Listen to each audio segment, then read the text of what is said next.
காங் உண்மையிலே இந்த பூமியில வாழ்ந்ததா அப்படின்ற கேள்வி நிறைய பேருக்கு எழும்பலாம். அந்த வகையில காங் மாதிரியே ஒரு மிகப்பெரிய குரங்கு இனம் இந்த பூமியில வாழ்ந்திருக்கு. அதோட பேர் ஜெய்ஜென்டோபித்திகஸ். இது வாழ்ந்த காலகட்டத்துல ஒட்டுமொத்த காட்டுக்குமே இதுதான் கிங்கா இருந்திருக்கு. சோ இந்த ஜெய்ஜென்டோபித்திகஸ் எந்த காலகட்டத்துல வாழ்ந்தது, இந்த இனம் எப்படி அழிஞ்சது, அண்ட் இது இப்பவும் சில அடர்ந்த காட்டு பகுதியில் வாழ்ந்து வரதா சொல்றாங்க. இதெல்லாம் உண்மையா? இத பத்திலாம் டீடைல்டா இந்த வீடியோல பார்த்தலாம்.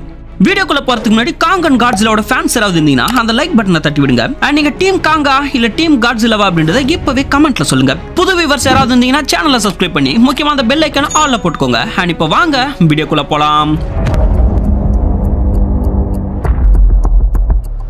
முதல்ல இந்த ஜெய்ஜென்டோபித்திகஸ் வாழ்ந்ததை எப்படி கண்டுபிடிச்சாங்கன்னு பாத்துடலாமா?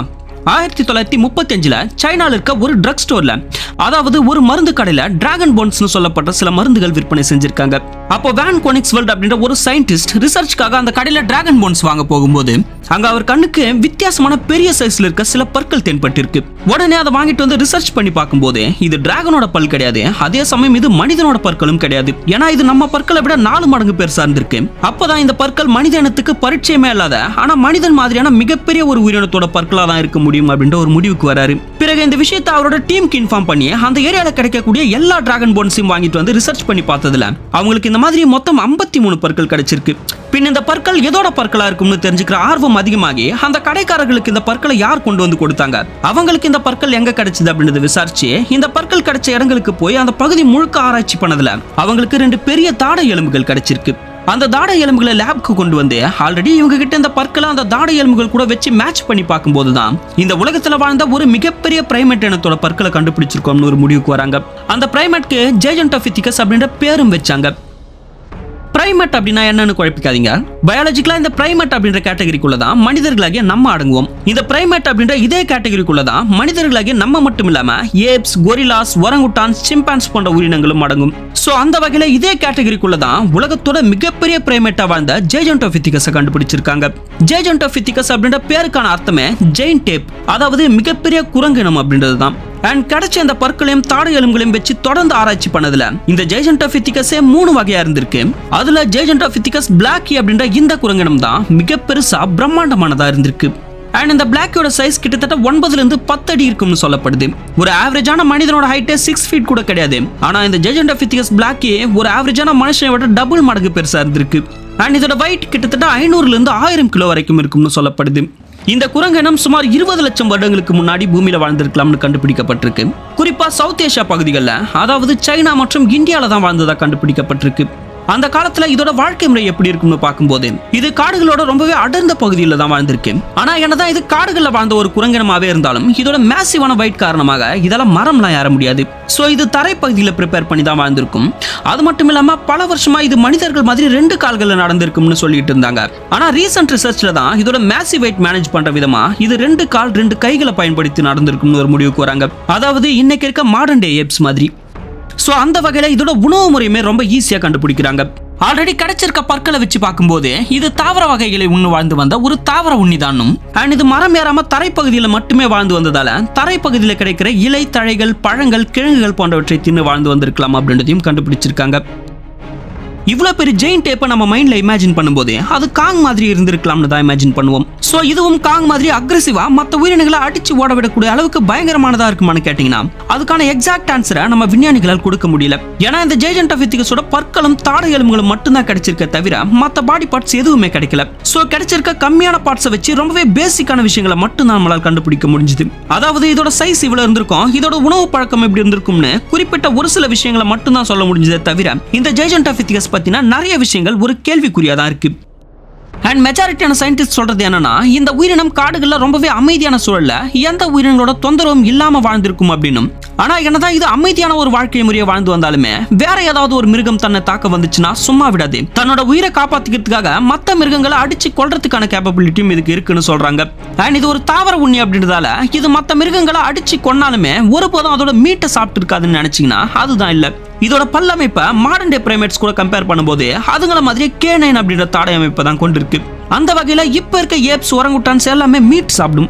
இது நிறைய பேருக்கு தெரியாது. ஏப்ஸ், ஒரங்குட்டான்ஸ் எல்லாமே பிரைமரி வெஜிடேரியன் கிடையாது, இறைச்சியுமே சாப்பிடும். அதாவது எப்பவுமே எல்லாம் சாப்பிடாது, பட் அதுங்க சர்வே பண்ண மீட் சாப்பிட்டு தான் ஆகணும் அப்படின்ற பட்சத்துல மீட்டையும் சாப்பிடும். சோ அந்த வகையில இந்த ஜெய்ஜென்டோபித்திகஸும் மீட்டை சாப்பிட்டு இருக்கலாம். இந்த ஜெய்ஜென்டோபித்திகஸ் இப்போ சில அடர்ந்த காட்டு பகுதியில் உயிரோட வாழ்ந்து வரதா சில பேர் சொல்றாங்க. என்ன கேட்டீங்கன்னா அதுக்கு வாய்ப்பே இல்லைன்னு தான் சொல்வேன். ஏன்னா இந்த மாடர்ன் வேர்ல்ட்ல இவ்வளவு பெரிய மனிதர்கள் கண்களை தென்படாம ஒளிஞ்சு வாழ்ந்து வர்றது சாத்தியமே இல்லை. அதே மாரி காடுகளில் ஒளிஞ்சு வாழ்ந்து வந்தாலுமே அவ்வளவு பெரிய மிருகம் கன்சியூம் பண்ற உணவோட அளவும் அதிகமா இருக்கும்ல. அந்த வகையில கண்டிப்பா உணவுக்காக காட்டோட பல பகுதியில் சுத்தி தெரிஞ்சிருக்கணும். இதனால வெளி உலகத்துக்கும் தெரிய வந்திருக்கணும். ஆனா அப்படி எதுவுமே நடக்கல. அண்ட் கொஞ்சம் வருஷத்துக்கு முன்னாடி ஒரு ஜெய்ஜென்டோபித்திகஸ் தனியா காட்டுல நடந்து போயிட்டு இருக்க மாதிரியான ஒரு வீடியோ இன்டர்நெட்ல பயங்கர வைரலா ஸ்ப்ரெட் ஆகிட்டு இருந்துச்சு. ஆனா அந்த வீடியோவை ஜஸ்ட் பார்த்தாலே தெரியும் அது ஒரு ஃபேக்கான வீடியோ தான். அது மட்டும் இல்லாம ஜெய்ஜென்டோபித்திகஸ் இவ்வளவு சின்னதாலாம் இருக்காதுங்க. இதை விட டபுள் மடங்கு ஹைட்ல பிரம்மாண்டமானதா இருந்திருக்கும். அண்ட் இது மாதிரியான இமேஜஸ் அண்ட் ஃபுட் பிரிண்ட்ஸ் எல்லாம் கூட இன்டர்நெட்ல இருக்கு. ஆனா இது எல்லாமே ஃபேக்கான எவிடன்ஸ் தாங்க. உண்மை என்னன்னா இந்த ஜெய்ஜென்டோபித்திகஸ் இனம் சுமார் 20 லட்சம் வருடங்களுக்கு முன்னாடியே பூமியிலிருந்து மொத்தமா அழிஞ்சு போயிடுச்சு அப்படின்றது தான் நிதர்சனமான உண்மை. சோ இந்த இனம் எப்படி அழிஞ்சு போயிருக்கும்னு பார்க்கும்போது 2 காரணங்கள் முன்வைக்கப்படுது. ஒன்னு, இந்த உயிரினத்தோட பிரம்மாண்டமான சைஸ். பொதுவா சைஸ்ல ரொம்ப பெருசா இருக்க உயிரினங்களோட ரீப்ரொடக்டிவிட்டி கம்மியா தாங்க இருக்கும். உதாரணத்துக்கு இன்னைக்கு பூமியில வாழ்ந்துட்டு இருக்க யானைகளோட எண்ணிக்கையை பார்த்தாலே உங்களுக்கு புரியும். இந்த மாதிரி பெரிய பெரிய விலங்குகள்லாம் வருஷத்துக்கோ இல்ல 2 வருஷத்துக்கோ ஒரு முறை ரீப்ரொடக்ஷன் பண்ணி கம்மியான குட்டிகளை மட்டும் தான் பெத்தெடுக்க முடியும். சோ இதோட ரீப்ரொடக்ஷன் ரேட் கம்மியா இருக்கிறதாலேயே அடுத்தடுத்த தலைமுறைகளோட எண்ணிக்கை கம்மியாகிட்டே வந்திருக்கலாம்.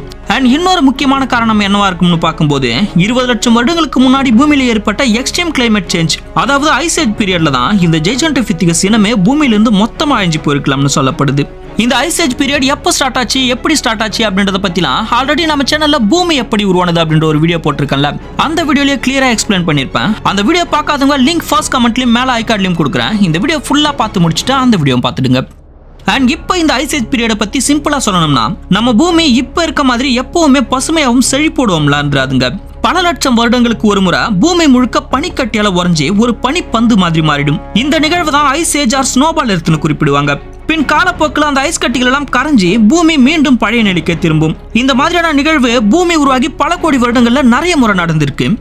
அப்படி கடைசியா 20 லட்சம் வருடங்களுக்கு முன்னாடி, அதாவது ஜெய்ஜென்டோபித்திகஸும் இது மாதிரியான சில பெரிய பெரிய விலங்கினங்களும் பூமியில செழிப்பா வாழ்ந்துகிட்டு இருந்த அந்த காலகட்டத்தில் ஏற்பட்ட ஐஸ் ஏஜால பூமியோட மேற்பரப்புல இருந்த அடர்ந்த காடுகள் மொத்தம் அழிய தொடங்கி இருக்கு. காடுகள் அழியும் போது காடுகளை மட்டுமே வாழ்வாதாரமா கொண்டு வாழ்ந்து வந்த விலங்குகள் மட்டும் அதுக்கு விதிவிலக்கா என்ன? சோ இந்த எக்ஸ்ட்ரீம் கிளைமேட் சேஞ்சால காடுகள்ல வாழ்ந்து வந்த எக்கச்சக்கமான விலங்குகளோட இனமே அந்த குளிர்ந்த கிளைமேட்க்கு அடாப்ட் ஆக முடியாம கொஞ்சம் கொஞ்சமா அழிய தொடங்கி இருக்கு. எஞ்சியிருந்த ஒரு சில விலங்குகள் நாளுக்கு நாள் ஏற்பட்ட உணவு பற்றாக்குறையால் அழிஞ்சு போயிருக்கு. இந்த மாதிரியான ஒரு கடும் சூழ்நிலையில தான் இந்த ஜெய்ஜென்டோபித்திகஸ் இனமும் பூமியிலிருந்து மொத்தம் அழிஞ்சு போயிருக்கலாம்னு சொல்லப்படுது. ஏன்னா பூமியில ஏற்பட்ட எல்லா பேரழிவுகளையும் சின்ன சின்ன உயிரினங்கள் மட்டும்தான் அந்த புதிய சூழ்நிலைக்கு அடாப்ட் ஆகி உயிர் பிழைக்கும். பெரிய உயிரினங்கள் எல்லாமே உடனே அந்த புதிய சூழ்நிலைக்கு அடாப்ட் ஆக முடியாம கொஞ்சம் கொஞ்சமா அழிஞ்சே போயிடும். சோ அந்த வகையில தான் 20 லட்சம் வருடங்களுக்கு முன்னாடி ஏற்பட்ட ஐஸ் ஏஜ்ல இந்த ஜெய்ஜென்டோபித்திகஸ் இனமும் பூமியிலிருந்து மொத்தம் அழிஞ்சு போயிருக்கலாம்னு விஞ்ஞானிகள் சொல்றாங்க.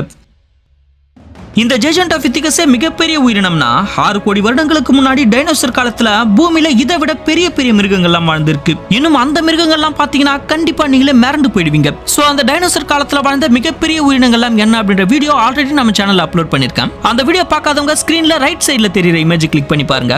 அண்ட் வீடியோ பிடிச்சிருந்தா ஒரு லைக் பண்ணி கமெண்ட்ல ஹார்ட் இல்ல ஸ்மைலியோ போட்டு விடுங்க. சப்ஸ்கிரைப் பண்ணாதவங்க சேனலை சப்ஸ்கிரைப் பண்ணி முக்கியமா அந்த பெல் ஐகானை ஆல்ல போட்டுக்கோங்க. அடுத்த வீடியோல பார்க்கலாம்.